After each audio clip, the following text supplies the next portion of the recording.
So I think we have time for questions from the audience right now. And if not, I can start off the discussion with an internal one.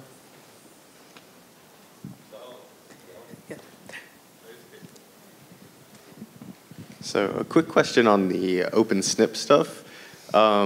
Is the consent given right away, or is it in your terms of service? So like if I want to upload my 23andMe data, where do I see the consent? So you see the form I actually showed twice. Once right away. Before you get an account at all, you have to read it and pick basically the checkbox. And then for each data set you want to re-upload, it will be shown again and say, okay, remember this is what you agreed in the beginning, so before uploading the next data set also, please read again, make sure you still want to do it. Hi, so first off, thanks to everyone in this. The reason why that I spoke about the kind of social media and participatory surveillance is generally that the data from healthcare institutions has not been that available. So that's the reason why I pivoted many years ago to thinking about data that was more easily available. But at the same time, now in the role I'm thinking about the hospital, there's all sorts of new ways in which we are thinking about better access to information. So I'm sure you're familiar with some of the new standards that have emerged, like FHIR. And actually, at Boston Children's, we were the creators of this concept of the smart app platform. And so a lot of the work that we're thinking about is how to develop new tools that will allow for read-write onto the EMR without actually having to innovate directly on the EMR itself. So thinking about the sort of substitutable app platform for the electronic medical record. And so that's a big part of what we're doing. And from there, trying to think about integrating sources of information across the house, but building tools that are essentially not hard-coded to our existing environment. So that's thinking about how we, so we're a Cerner shop. We're looking to build apps on top of Cerner, but just as easily we'll integrate into Epic. So that's a big part of what we're doing. That's sort of the innovation engine is all about, not thinking about ways in which we're just focused on supporting a tool just within our organization. And so that from that perspective, Corey and other types of efforts that are all about data sharing across institutions is a big part of what we're thinking about. And so once again, these new standards are making it a little bit easier for us to think about that data integration. I think there's probably some people on this panel that are more involved in Corey than I. Are you involved in? No. A little bit. Okay. Thanks. Hi, Tom Johnson, Digital Public Library of America. I was really glad to hear the values emphasis on privacy and in talking about how to deal with these data sets. But it stood out to me that when people were talking about anonymization, they were talking mainly about information control kinds of approaches. And I'm wondering whether anybody's dealing with or worried about the possibility of negative outcomes from anonymized data like re-identification, and whether anybody's dealing with statistical methodologies for anonymization. We deal with it the best we can. We know that, 88% of people can be identified through birthday, gender, and zip code uniquely. And so when we share data with other institutions, we strip all of that out, and we also do the best we can to go through the data that people have posted and get as much out of that data as we can, because sometimes people, post something in the words themselves that might help to identify them. There's a limit to what we can do in that anonymization, but we certainly work the hardest that we can to anonymize it. So one comment about the phenopackets idea is actually related to that, is that it's a proxy for that personalized information. So it's a way of saying something about the patient that can be used in a variety of different settings computationally, but is not giving away everything, right? So trying to sort of help facilitate some exchange mechanism for some of that type of information without dealing with the PHI. Yeah, I mean, we've worked on a number of methods over the years around anonymization from a geographic perspective. So much of our work is on mapping and retaining some of the sort of spatial features of data sets is key. So of course you could aggregate up to some sort of administrative boundary, but we've also worked on methods of moving points around based on some underlying population density that can essentially create some level of anonymization to a subset of the population. So yeah, so course, with the Twitter data where we have hyper-local information, we're having to do some of that level of anonymization, but still keeping the sort of spatial structure of the data set. So I want to build off that question for Bastian and Robin. What do you think about the whole required data deposition for genomic data, given that genomic data is inherently identifiable, especially when you're in the rare disease space where you can have 1 or 2 patients with just the mutation. So by having that data publicly available, you can re-identify those patients no matter where they are or when. I don't know if I have much to add. I'm not an expert in the genetics area. It sounds like a tricky problem. I'll just say for our institutional data repository, we get so many different kinds of data that we often have to rely, on the researcher's own expertise about whether it's anonymized. And for example, we've got some brain image data in there where I think it was a novel approach they took about removing the facial side of the image. So I can't be an expert in all areas. I'm a librarian and a generalist. And I think for human genetics data, in most instances, it's just not publicly available. You can apply for getting access if you're a qualified researcher, and then it takes you half a year to get access to a data set. And then, yes, there might be only 2 people who have this rare disease, but then you are already somehow vetted that you are having the best interest in mind of those people whose data you are going to access. So there's at least this kind of mechanism in place. So I was wondering, I was trying to tie what a number of you said back to the excellent presentation. We also were excellent too, but the excellent presentations we had this morning about communicating. And I was wondering whether, in fact, part of the issue, and I'll just pick on Eric for this, is that we don't do a particularly good job at communicating to the participant, not the public, about the complexities and the flow over between diseases, between conditions, that could be really beneficial if they shared the data. I suspect that even if we tried to do that, we wouldn't change the dynamic that you see in Inspire, but I'm interested if there are things that we should be doing to actually communicate better the sort of complexities and cross-disease nature of the underlying biology relative to these diseases. If you find out, please tell me.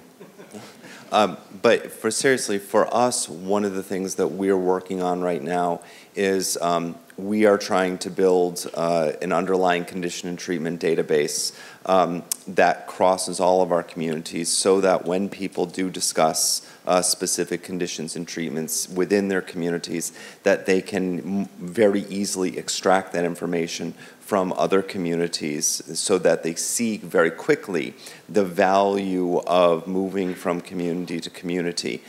There are times that we think maybe we built Inspire in some ways the wrong way by siloing people into communities because of the resistance to move from community to community. But what we were afraid might be a weakness actually turned out to be a real strength because it's only within those communities that people build trust. And so what you're talking about is very important. But even more important is the time and the trust within the community, not just of Inspire, but with the other members of that community. So it's a real challenge. The precision medicine cohort model that's started to emerge in different parts of the world, that is a different approach. It's interesting to compare if that evolves. Yeah, I agree. I think too, the public understands drug repurposing because we hear about that in the news a lot, and it makes sense, right, that drugs that are developed for one purpose can be used for another. I think what they don't understand is more on the genomic side and precision health side about the need to actually share those types of data in order to support the kinds of experiments that lead to drug repurposing. And so maybe there's some piggybacking that can go on and some educational materials to help transfer. So I'd love it if some of our science communication people here could help with that. Does Inspire have an undiagnosed community? I mean, how do people communicate on symptoms there? We do, but it's very small because people come to Inspire most often when they've been diagnosed with something scary and they want to get information on it. I have a comment here. So question to OpenSNP. First of all, it's an amazing project. I'm really, really impressed. I'm glad you and your colleagues did it. So have you looked into how scientists actually use this data, and have you quantified it? Have you looked basically how much money is being saved by having this resource instead of acquiring new data? So we have actually no idea how it is used, because the data is out there and you are not required to cite anything, or people might say, at least in their method somewhere, we use data from OpenSNP. So yes, the Google Scholar alerts is our biggest friend in figuring out where the data is used, and we find lots of interesting things when doing so. But it's hard to quantify somehow how much money is actually saved, because so far I think the biggest use case actually is education. So if you have any like online course, or you have whatever in your university and you want to teach people human genetics, you use our data in the end, because it's just there and you are allowed to use it for whatever you like, and it's more interesting for students at the end. Thanks. Melissa, how long does it take to build a phenopacket? I mean, given that some of the barriers to good phenotyping are that it takes way too long, or hospitals need to hire someone just to do data entry and then they just don't do it. So that's a really good question.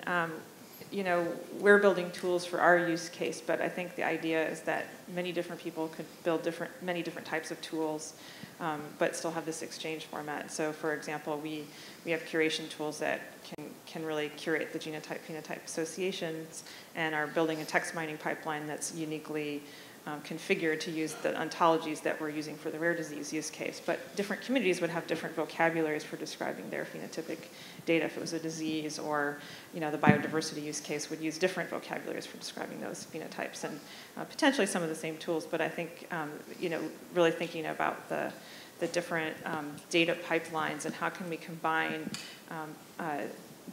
text mining tools with ontology smarts to create that information, so you have a combination of automated methods and manual efforts.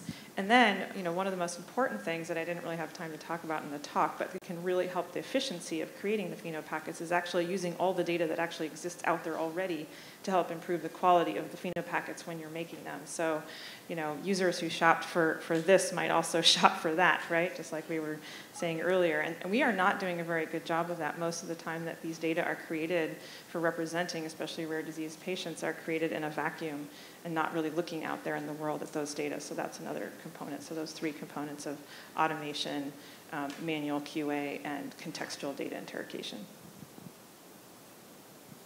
I don't know if anybody has any other ideas. There's a question over there. Yeah, thank you, Robin. This was a great talk. And I was wondering whether you could talk a little bit about, say, the sociological experience around that. So I'm very curious, also dealing with a lot of qualitative data where data sharing traditions are weaker. Where do you get the most pushback from researchers against sharing, both with respect to privacy and beyond? And what types of arguments do you find most convincing in countering that pushback? Okay, thanks for your question.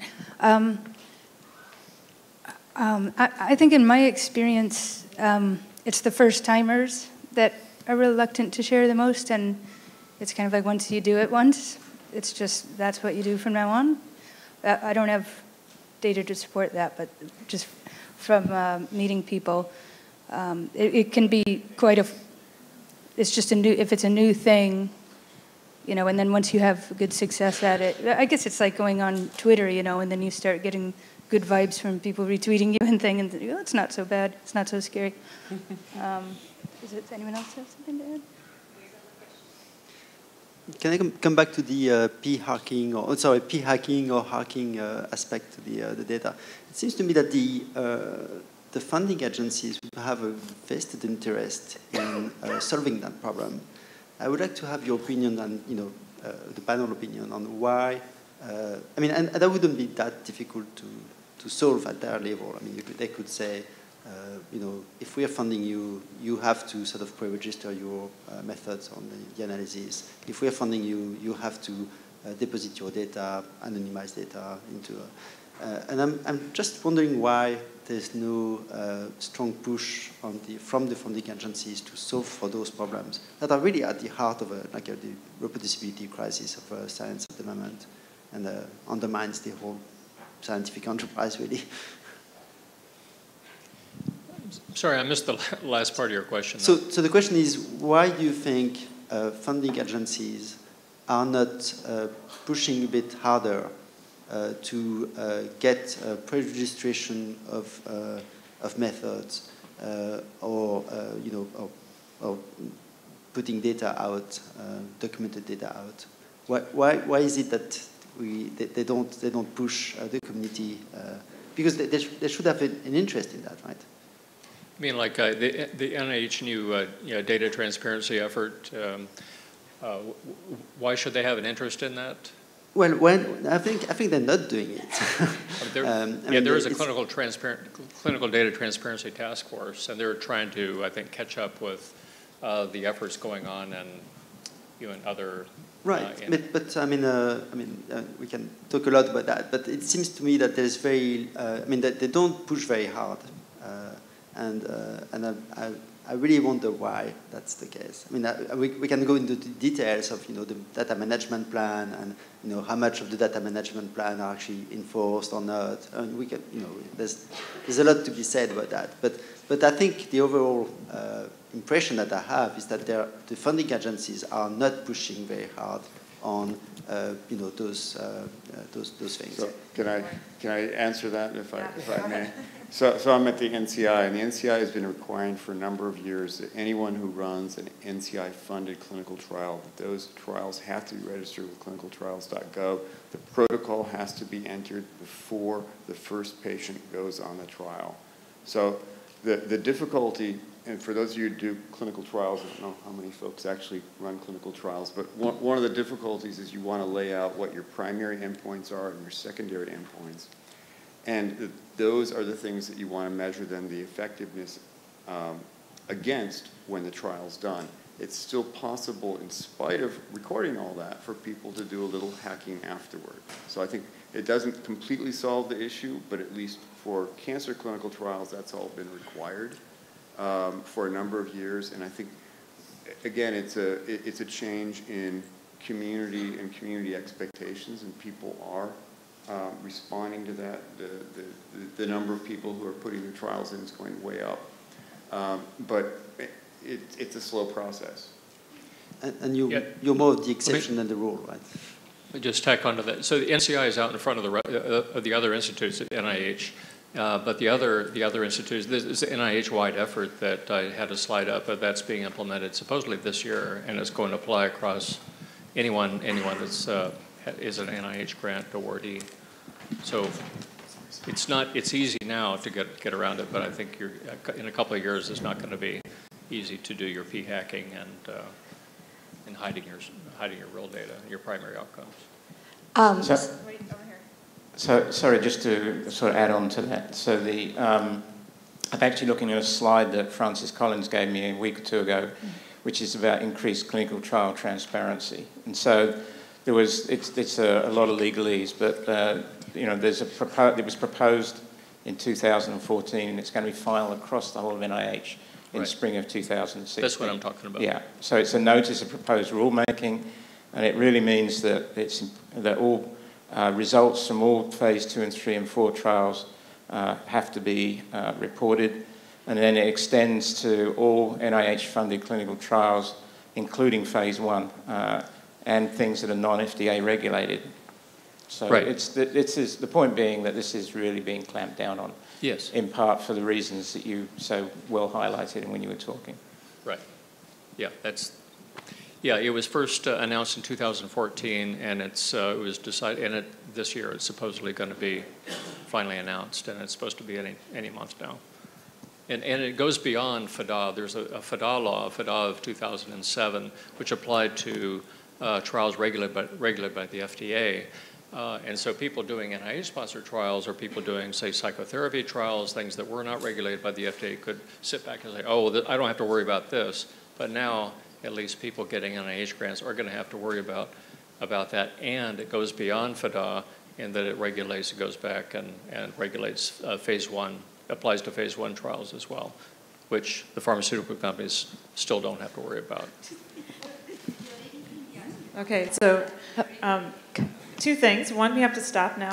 2, I just want to thank Eric for breaking that all open, because I think that was part of the impetus for why this NIH policy is now changed, is because of Eric's work. So that's really fantastic. And actually, I have a third thing, which is that the JISC elevator opportunities are open until midnight tonight, I believe, Robert. Robert's your man. If you have questions, can you raise your hand? And so we would love to get some more submissions for the innovation proposals that will be presented tomorrow. So you still have time in the bar, which was conveniently located across the street, to invent those this evening. So you want to finish? So that's it. We're done. All right. Thank you very much, and thanks to our presenters today.